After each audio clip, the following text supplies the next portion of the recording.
Lazarino tem sido um grande amigo, ele, a Hélia, toda a família. Ele bondosamente prega, nós temos uma trajetória de amizade há muito tempo, até antes da faculdade teológica.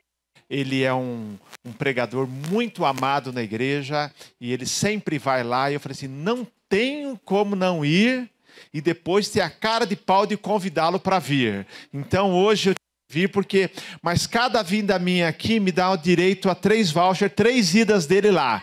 Num horário que não tem culto aqui, que é de manhã.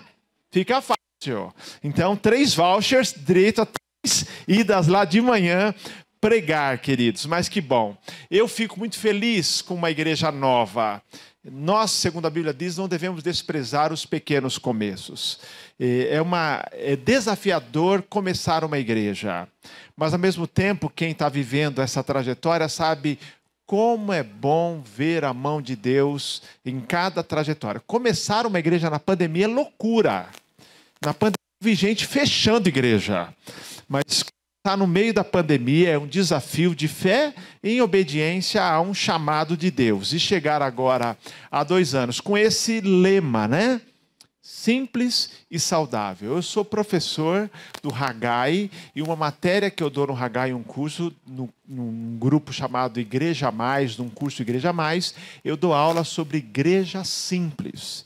Porque quando fui para os Estados Unidos em 2007, eu fui transformado por um livro que o Lazzarini conhece, é o livro Igreja Simples. Eu fui para um sabático nos Estados Unidos, fui pastorear brasileiros numa igreja americana, mas foi um tempo, eu já tinha 20 anos no Brasil de ministério, eu completo 35 o ano que vem.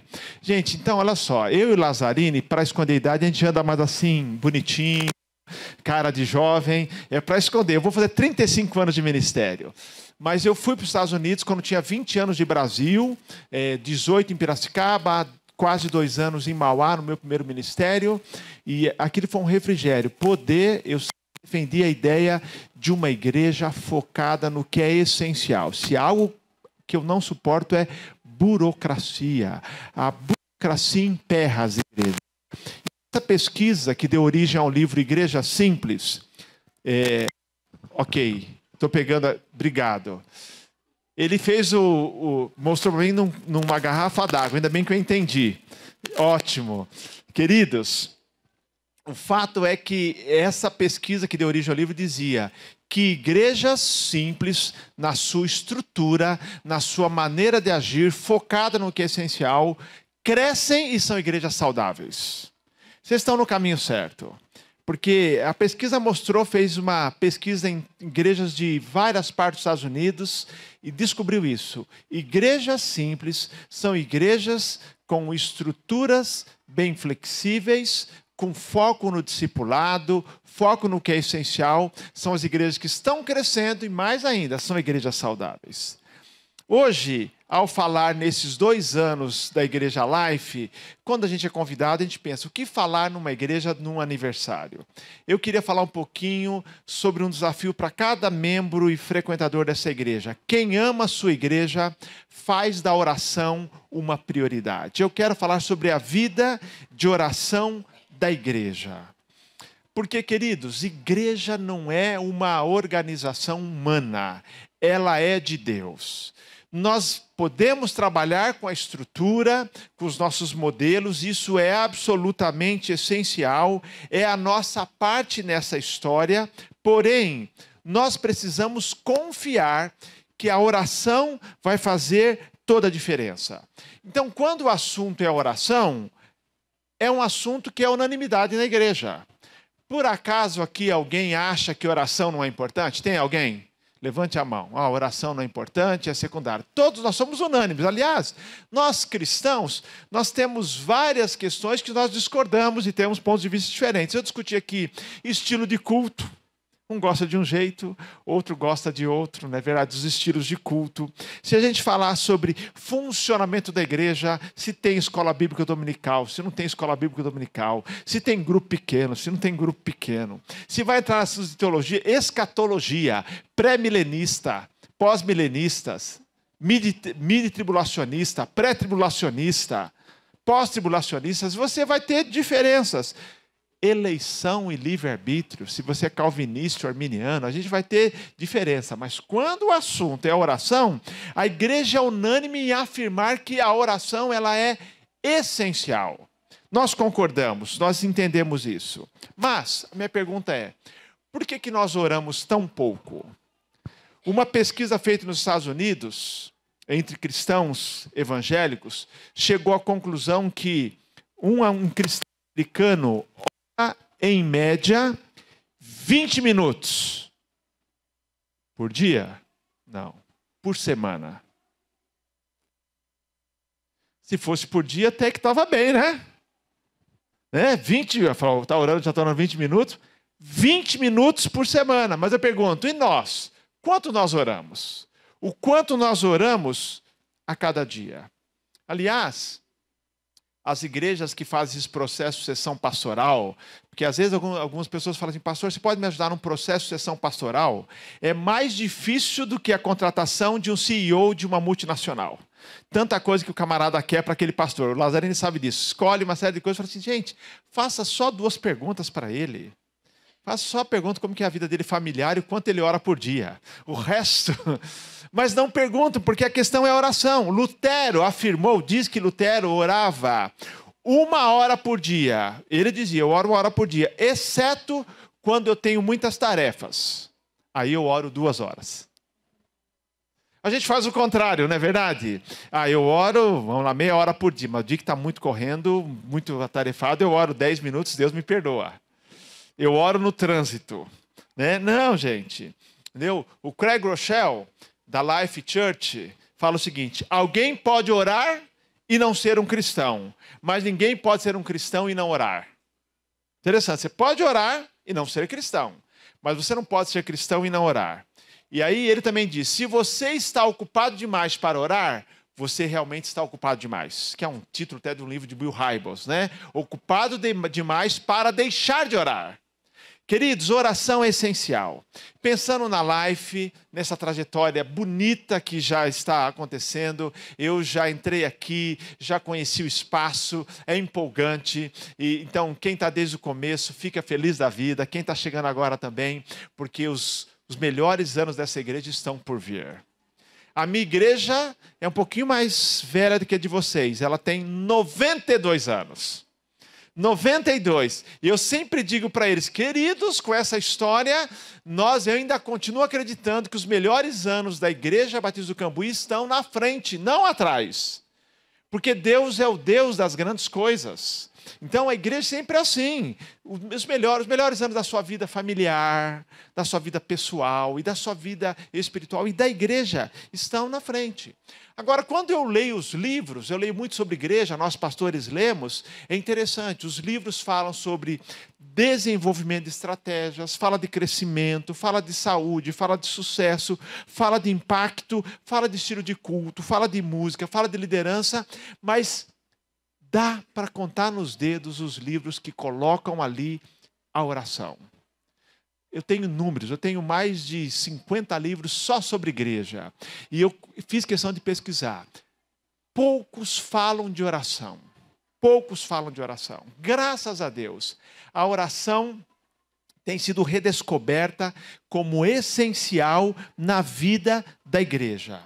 Então hoje eu estou aqui para dizer para a Life que se você ama essa igreja, você vai fazer da oração uma prioridade na sua vida, e essa igreja vai ter oração como uma prioridade. Quando eu falo de oração, não é ter necessariamente o culto de oração, não é isso, gente. A questão é que a oração vai permear a vida dessa igreja.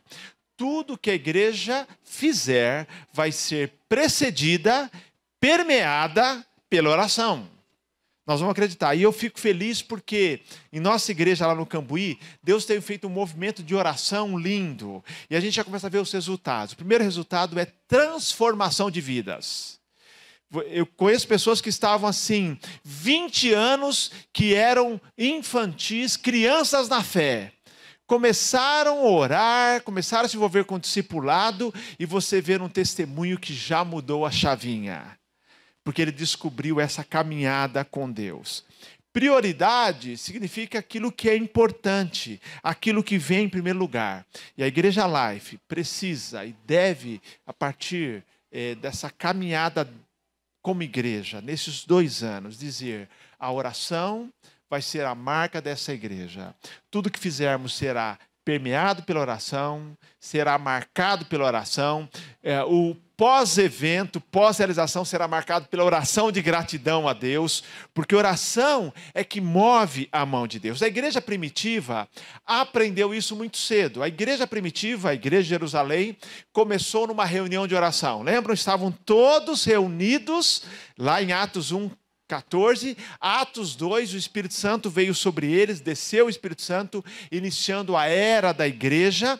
A igreja entendeu, mas olha só, essa igreja, não apenas em Atos 1:14, lá em Atos 6, para citar alguns versículos, quando eles escolheram os primeiros diáconos, na verdade, os primeiros líderes de ministério, os primeiros líderes ali, eles oraram pedindo a direção de Deus. E além disso, diz a Bíblia que os apóstolos disseram: porque nós vamos o quê? Perseverar na oração e no ministério da palavra. Nós não vamos entrar em questões administrativas e roubando a ênfase e a prioridade que é oração e palavra.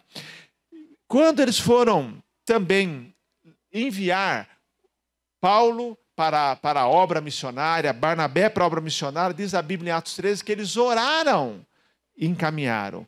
Você, olha o livro de Atos, está todo marcado pela oração.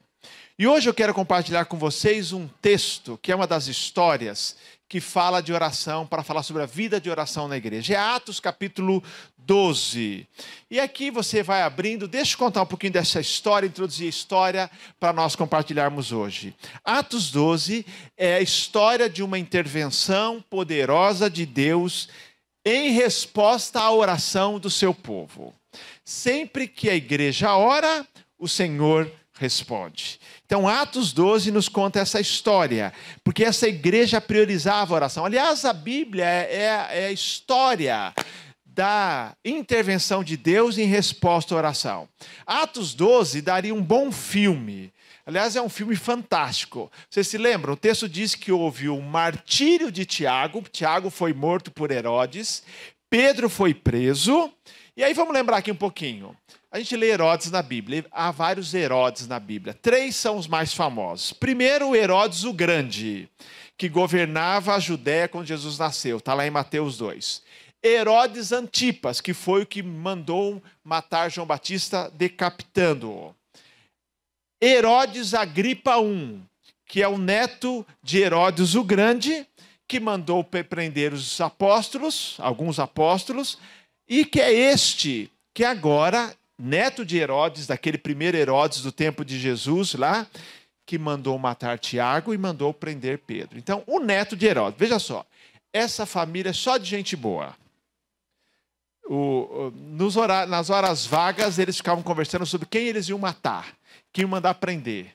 Entendeu? Parece alguns políticos do Brasil, né? Então, todos, quando eles se reuniam, só pensavam em maldade. Mas em todas as vezes, não vou citar aqui, mas você se lembra, todas as vezes eles saíram perdendo. Não é verdade? Todas as vezes ali, e não aprendiam a lição. Já havia história, né? Quando tentaram matar Jesus, quando depois mataram João Batista, mas Jesus surgiu, estava lá e continuou o ministério. Quando mandaram prender Pedro e João e eles foram libertos. E assim vai. E agora ele manda matar Tiago, tá? Irmão de João, e prende Pedro. Herodes queria ficar popular com o povo. Então ele queria dizer assim, olha, agora os gentios se converteram e eu defendo a religião dos judeus. E ele queria realmente ganhar pontos com o povo judeu não cristão. Em Atos 12, então tem a história, e eu queria ler agora com vocês essa história de Atos capítulo 12. Abra comigo aí e eu vou ler esse texto.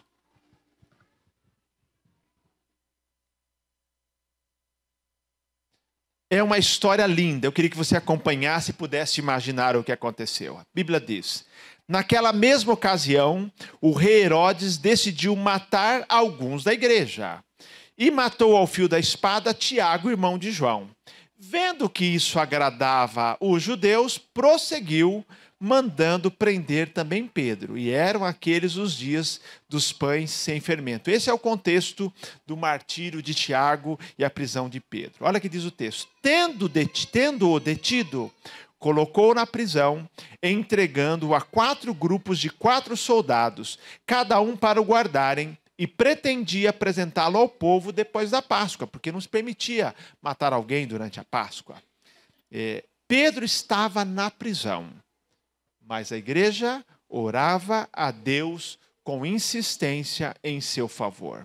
Quando Herodes estava para apresentá-lo, naquela mesma noite, Pedro estava dormindo entre 2 soldados, algemado com 2 correntes, e as sentinelas guardavam a prisão diante da porta. De repente, veio um anjo do Senhor, e uma luz resplandeceu na prisão, e ele tocou o lado de Pedro e despertou, dizendo: levanta-te depressa.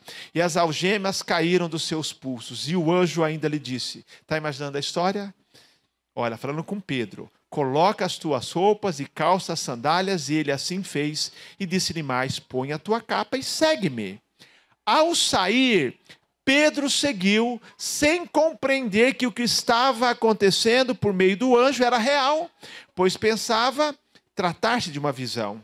Depois de passar pela primeira e segunda sentinela, chegaram à porta de ferro que dá para a cidade, que se abriu sozinha para eles. E saindo, desceram uma rua, e logo o anjo se afastou dele. Então, só agora, caindo em si, Pedro disse: agora sei que de fato o Senhor enviou o seu anjo e me livrou da mão de Herodes e de toda a expectativa do povo judeu. Depois de refletir nessas coisas, dirigiu-se à casa de Maria, mãe de João, também chamado Marcos, onde muitas pessoas estavam reunidas e oravam. Quando ele bateu no portão do pátio, uma criada chamada Rode saiu para atender.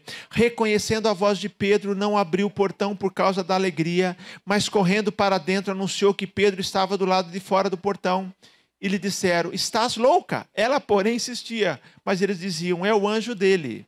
Pedro, porém, continuava a bater, e quando abriram, eles o viram e ficaram espantados. Mas acenando-lhes com a mão para que fizessem silêncio, ele lhes contou como o Senhor o havia tirado da prisão e disse: anunciai isso a Tiago e aos irmãos.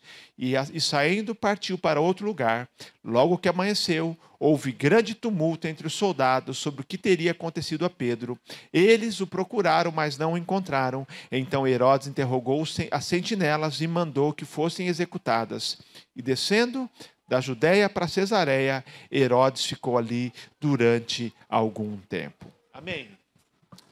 Esse é um texto que fala desta prisão de segurança máxima, resgate impossível, 16 soldados. A gente não sabe exatamente quantos ao mesmo tempo, mas tudo indica que havia 4 soldados, porque eram 2 que prendiam, estavam algemados a Pedro, tá? 2 na primeira segurança e mais 2 num segundo portão.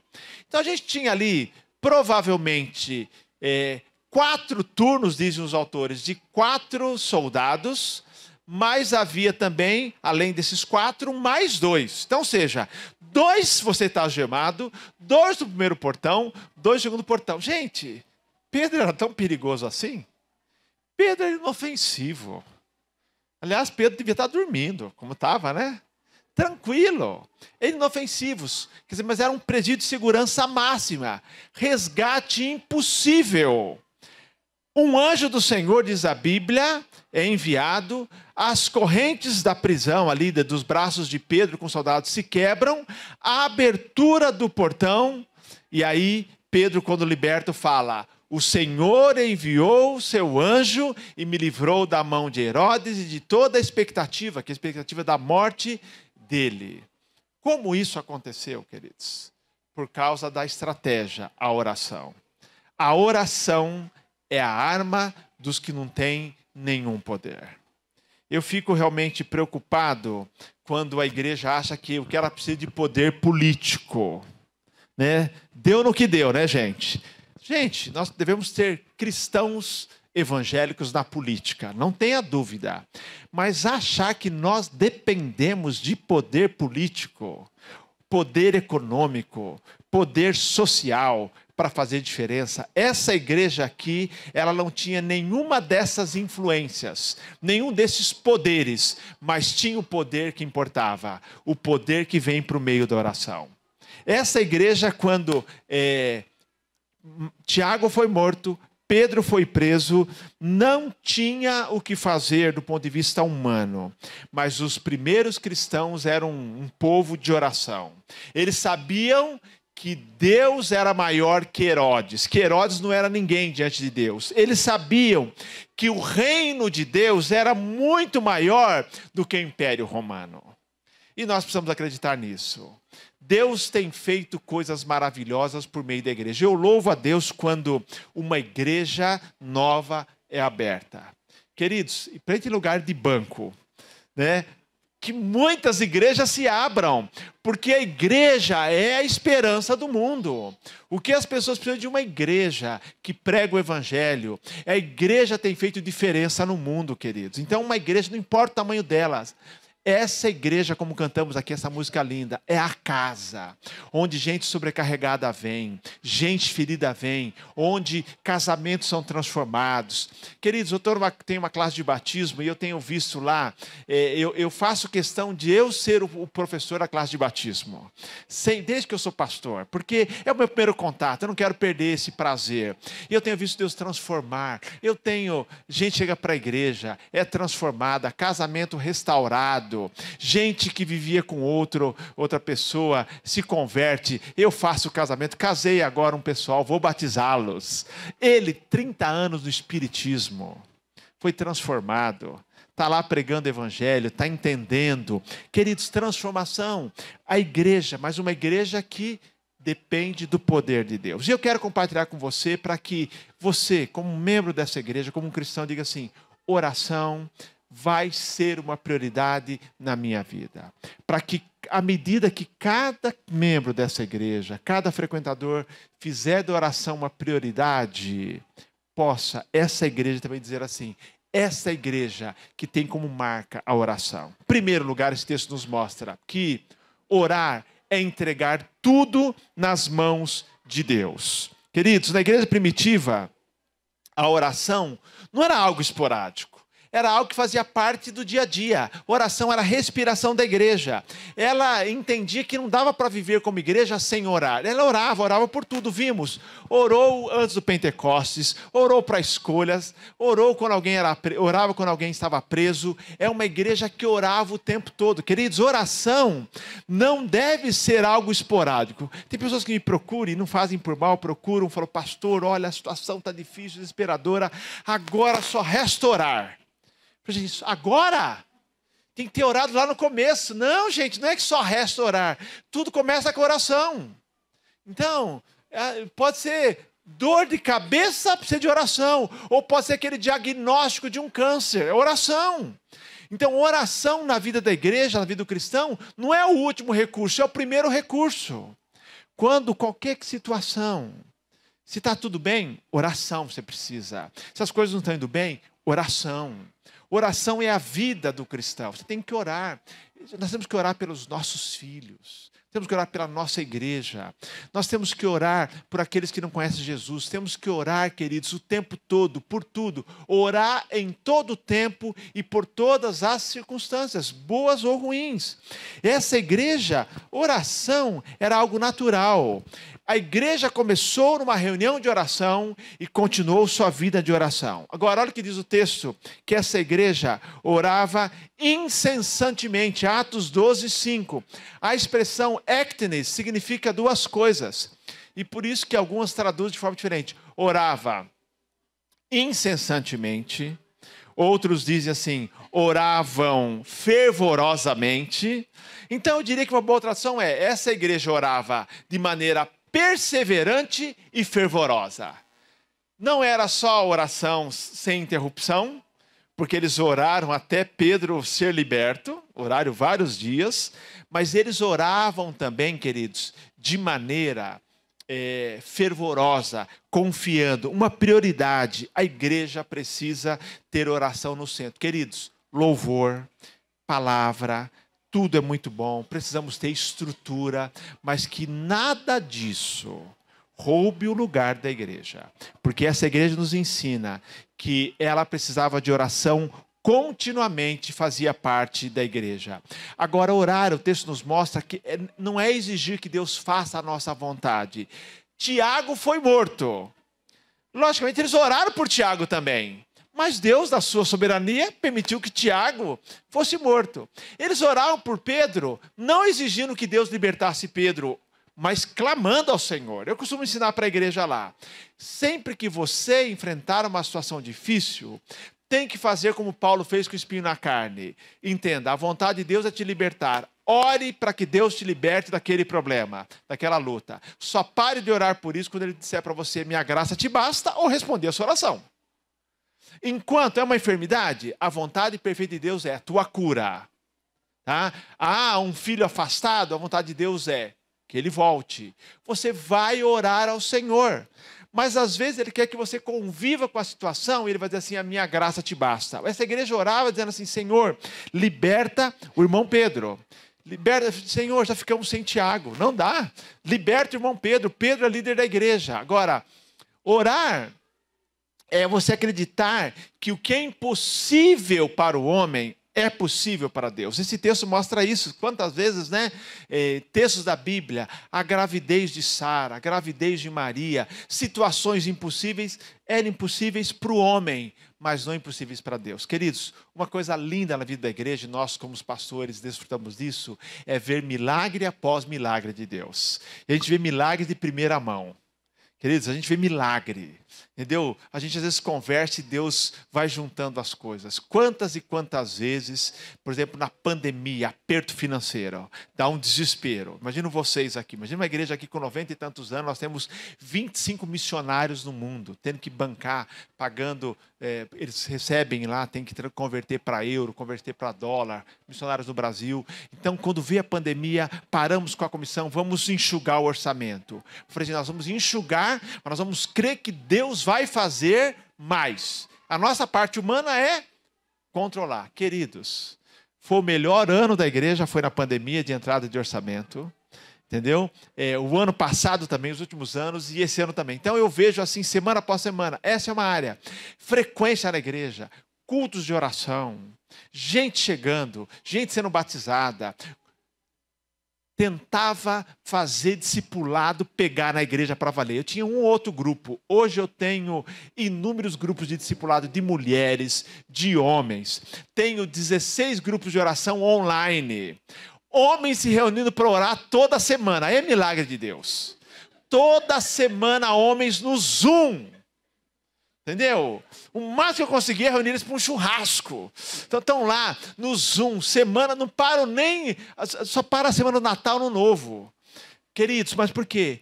A gente tem orado. Queridos, eu já vivi o bastante como pastor, como cristão, para entender que não é meu poder, não é minha capacidade. Deus usa, você tem que ser o melhor, tem que buscar excelência, mas se os nossos esforços não forem abençoados por Deus por meio da oração, nós estamos perdidos. Se essa igreja, o crescimento dela vier de Deus, fiquem firmes, é uma bênção. Mas se for fruto de uma estratégia humana, dura um tempo, até abrir uma igreja na próxima esquina. Mas quando é de Deus, vem para ficar.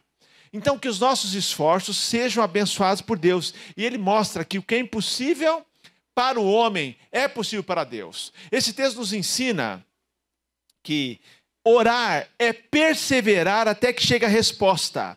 É interessante, orar com persistência, e eles não esmoreceram. Eles oravam incessantemente, com fervor, queridos. Essa palavra é depender de Deus e não dos nossos recursos. Muitas pessoas estavam reunidas na casa de Maria, elas oravam. Pedro estava na prisão, como falei, e a igreja orava com insistência, isso é, com fervor por ele. Essa palavra, guardem isso, queridos, quando diz aqui, é incessante, é com fervor, é oração contínua, é oração determinada. A igreja estava orando. Olha só, eu gosto disso. Pedro estava na prisão, mas a adversativa aparece aí. O que aconteceu? Sem poder para planejar uma fuga? Como que eles iam fazer uma fuga? Havia oração, porque a oração é a arma dos que não têm poder. Poder humano, mas tem poder do céu. Eles precisavam da direção de Deus. Quando Paulo e Silas estavam na prisão também, estavam o quê? Orando e cantando ao Senhor. Agora, essa igreja está insistindo para que Pedro seja liberto. Pedro só foi liberto na última noite, antes da planejada execução. Talvez eles tenham orado ali quase durante uma semana. Porque as festas duravam dias. Eles estavam orando ali. E aí eles oraram. E Pedro só foi liberto aos 45 do segundo tempo. Mas Deus estava no controle, queridos. Deus estava no controle. E aí eu amo o fato que a Bíblia diz que orar sempre é ser surpreendido por Deus. Porque a Bíblia diz que Deus faz mais do que nós pedimos ou pensamos. O que eu mais amo na oração é quando Deus faz mais. Uma das músicas que tem tocado a vida das igrejas, aqui também eu já vi, é sobre a bondade do Senhor. Tua bondade me seguirá. Me seguirá, Senhor. Quando eu olho para a minha vida, quando a gente olha para a vida da Life aqui, porque a bondade e misericórdia do Senhor tem seguido a vida dessa igreja como resposta de oração. Deus surpreende. Orar é ser surpreendido por Deus. A oração tem poder. Não a oração em si, mas o Deus que responde às orações. Coisas extraordinárias acontecem quando a igreja ora. Jeremias diz, que nós devemos clamar, buscar, clamar, e o Senhor vai fazer coisas grandiosas. Clama a mim, responder-te-ei e anunciar-te-ei coisas grandes e firmes que não sabes. Oração surpreende. Você deve orar. Ore, Senhor, surpreenda a gente. Que a gente bata qualquer meta. Que o Senhor nos dê mais pessoas, mais recursos, mais gente chegando para a igreja, mais líderes. Deus vai dando. Agora, deixa eu colocar para vocês. Quando digo que orar é ser surpreendido por Deus, porque eles oraram com fé. Mas não era toda essa fé não, viu, gente? E eu amo essa história, porque, vamos lá, lembrar que Pedro está dormindo, descansando, porque Deus está no controle. Morrer ou não morrer, um anjo chega, toca nele, manda ele se levantar, colocar lá a roupa, colocar o cinto, colocar a capa, e ele meio sonâmbulo levanta, manda colocar a sandália, ele começa a sair, e aí, de repente, passa pela primeira guarda, a segunda se abre, o portão se abre automaticamente. Primeiro portão eletrônico sem controle. Automático mesmo, Entendeu? Ali, acho que tinha um sensor celestial. Ele passou. E aí, só quando ele sai na rua, Pedro é a figura, gente? Ele estava lá só na rua que ele se dá conta que não é uma visão. Que era verdade. Aí ele fala, graças a Deus, agora eu reconheço que o Senhor me libertou. Eu sabia que ele ia fazer isso. Sabia sim. Entendeu? Então, Deus é poderoso. Então, ações rápidas. Pedro meio desacordado, não sabia. E aí, quando ele sai, para onde que ele vai? Para a reunião de oração. Lá estão orando. Então, vamos lá. Aí Pedro bate na porta. Vou explicar. Pedro já estava com medo. Falou, abre logo porque eles vão me pegar. Estão vindo atrás. E ele bate na porta. Uma menina, Rode, vem, ouve, reconhece a voz de Pedro e com alegria não consegue nem abrir. Queridos? Ela volta e o pessoal está orando. Então, vou explicar. Eles estão orando assim, de mãos dadas. Igreja primitiva e fervorosa. Senhor, liberta irmão Pedro. Nós cremos que o Senhor tem esse poder. A menininha chega e fala assim, Pedro está na porta. Menina, está atrapalhando a reunião de oração. Vamos lá. Senhor, liberta Pedro. Pedro está na porta. Está louca. Senhor, liberta. Nós cremos no teu poder. Sabemos que o Senhor vai libertar Pedro. Não, é o anjo dele. Então, continua orando. Que ele só depois de muita insistência, eles vão lá, abrem a porta, e aí a Bíblia diz que eles começam a conversar, Pedro pede silêncio e conta toda a história do que aconteceu. Queridos, vejam só, isso um incentivo, porque eu também não tenho toda essa fé. A minha fé não é melhor do que a fé desse povo. A gente ora, a gente acredita, mas como aquele pai que fala para Jesus, sim, eu creio, perdoa a minha incredulidade. Nós oramos assim, tá? Mas Pedro, queridos, nessa hora, explica toda a história. Para mim isso é irônico. Que o povo que estava orando com fervor e insistência considera louco uma menina que diz que Pedro está lá e não acredita. Agora, eu fico feliz porque essa história está na Bíblia. Tiago depois nos explica que Elias era homem como nós, sujeito às mesmas paixões, ou seja, oração é para gente comum, porque o poder não está em quem ora, mas é no Deus que responde. Então, ore com fé ou sem fé, porque Deus responde. Ore com muita fé ou pouca fé. Nós somos surpreendidos por Deus, queridos, essa é a verdade. Orar é perseverar apesar da nossa pequena fé. Ore com muita fé ou com pouca fé, mas você ore sempre, porque quem ora é surpreendido por Deus, queridos. Ao ser surpreendido, me lembro uma história. Diz que uma igreja, como a Life, começou numa cidade, alugou ali um salão nos Estados Unidos, começou a reunir, mas depois um bar abriu na esquina, perto da igreja. Domingo à noite tinha culto na igreja e o bar, não vou dizer que tinha pagode, que era nos Estados Unidos, mas estava lá com música alta. E aí começou a atrapalhar o culto. O pastor, muito homem de fé, convidou a igreja para uma cruzada, uma campanha de oração. Vamos orar. A oração deles, qual foi, vocês imaginam? Fechar o bar. Então, fizeram a campanha, oraram semanas após semanas orando para fechar o bar. O fato é que um dia caiu um raio naquele bar, pegou fogo, acabou com o bar. O dono do bar ouviu dizer que a igreja estava fazendo uma campanha para o bar fechar.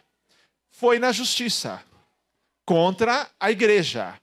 Foi na justiça, abriu um processo dizendo assim, contou a história, estavam orando.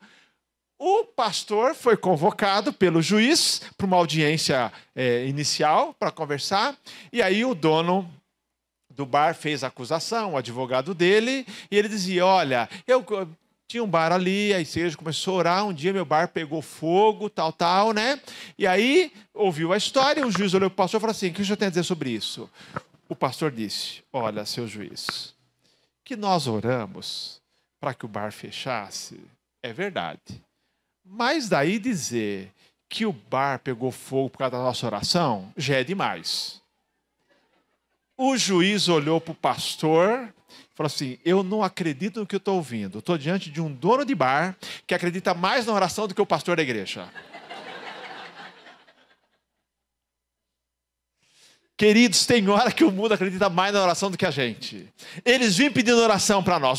Gente que chega na igreja novo pede oração porque acredita.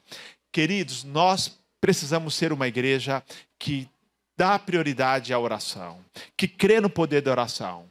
O funcionamento da igreja não é como uma mera organização. Não basta só técnica, metodologia. Essa igreja é do Senhor. Ele é o dono da igreja. Ele é o combustível dessa igreja. Há um milagre à nossa espera.